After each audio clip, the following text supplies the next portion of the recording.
Hey, greetings there, everybody. It is GleeCon here again with another episode of Lore of Warcraft. On our last episode, we wrapped up Chronicles, setting us up for the first patch of Classic, taking us all the way through the original endgame raid, Molten Core. Oops, and that is the sound of my video, I believe, dying already. It is just getting worse and worse. Yep. Sorry, guys. So we've also been reading this Dungeons and Dragons World of Warcraft setting. But with Northern Kalimdor in Chapter 1. On the last one, we talked about the Hyjal Summit. And if you want to stay a while and listen to this one, we're going to kind of go over what Moonglade looks like in the campaign setting. Here we go. So, the capital is Nighthaven. It does have a decent-sized population, mostly Night Elf, but there's Dryads, a few Tauren Druids. You would think there would be more than that, and there are Keepers of the Grove. It says it's unaffiliated, but it favors the Alliance, which is interesting, I guess just because of the Night Elves there. Moonglade is one of the most unusual places on Kalimdor. Virtually untouched by demonic taint, the forests here remain pristine and perhaps more importantly, peaceful. Unlike any other place on Kalimdor, Moonglade is a place of peace. The Druids remove anyone who attempts to damage the forest here or start a fight in the area. As such, Moonglade is sometimes a neutral meeting ground for the Alliance and the Horde, and a number of Tauren Druids come here to study with the Night Elves. The air is cool and soothing, not as cold as Darkshore or Winter Spring, but slightly chilly. Many travelers come here simply to taste the fresh waters of Lake Elunara. The Druids also prepare and trade exotic cloth goods, some of which are created from moon cloth supplied by the nearby Timbermaw Furbolgs. People and culture.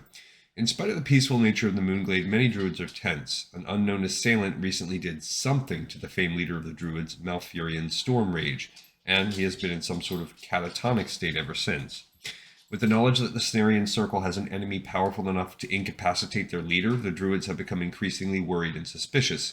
After speaking with some of the Druids here, I learned some unusual and unsettling facts. As far as these few Druids are concerned, the new World Tree is about as safe a place to build a city as a field of goblin landmines.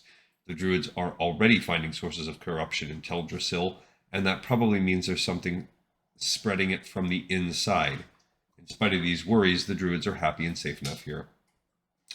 Geography. A thick ring of mountains seals Moonglade from Darkshore in the west, although I hear Aberdeen is a surprisingly short flight away by Hippogriff.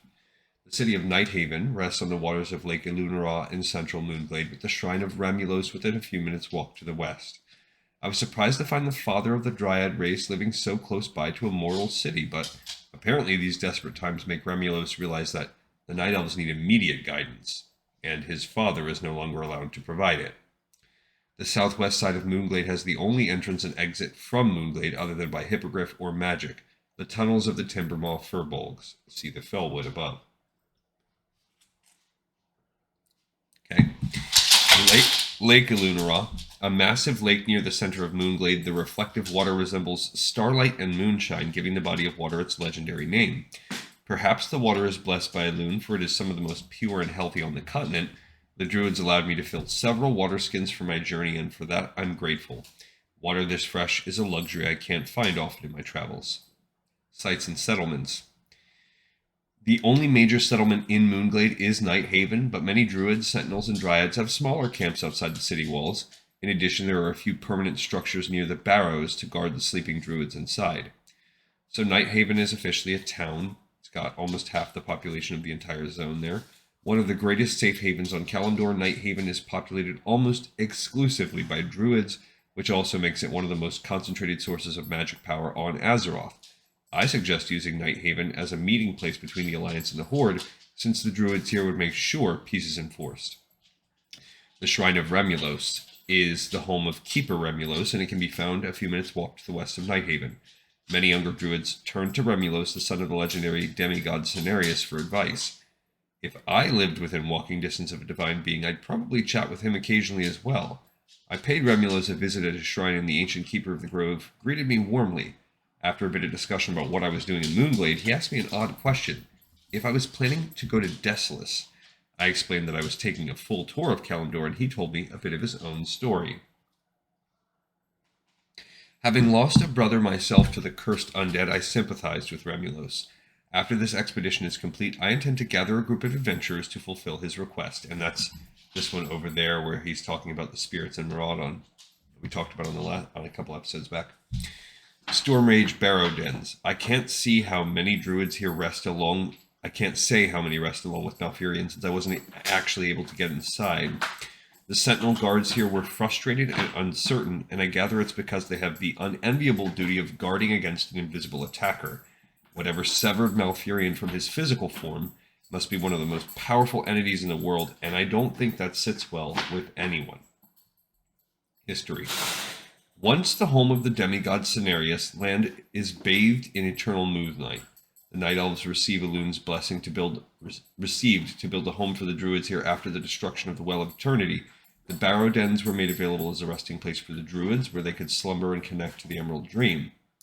During the Third War, the Legion attempted to invade the Enchanted Forests, but was unsuccessful. As a result, this land of eternal moonlight remains uncorrupted. The successful defense of Moonglade was attributed to the power and strategy of Malfurion Stormrage, the greatest of the druids.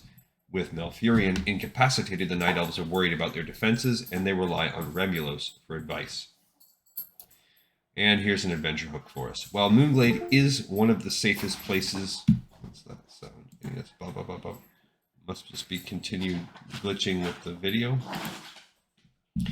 While Moonglade is one of the safest places in Kalimdor, that doesn't mean it's without its own mysteries to explore, and the quest hook they give us is Wake Up Call.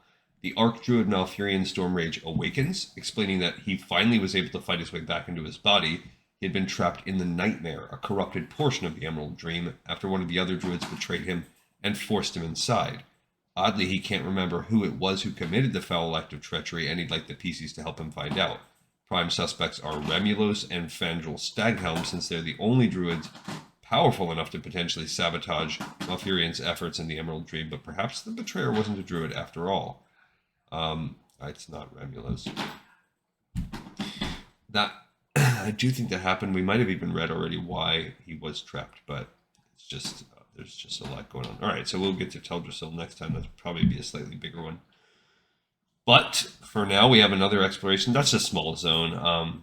It doesn't even technically, in many ways, it's not really a true zone, kind of like Mount Hyjal. There's a couple small quests there. It's mostly just a hub, much in the same way that the monks have a place they can teleport to tap into some monk skills. It's very similar for druids. The only real use you'd ever have for Moonglade, other than just trying to be a completionist and look at every nook and cranny, is if you're a druid, that's where you can go and get some of your cosmetic and like very minor effects, like the ability to turn into a land mount even after you gain flight form, because you want people to be able to ride on you,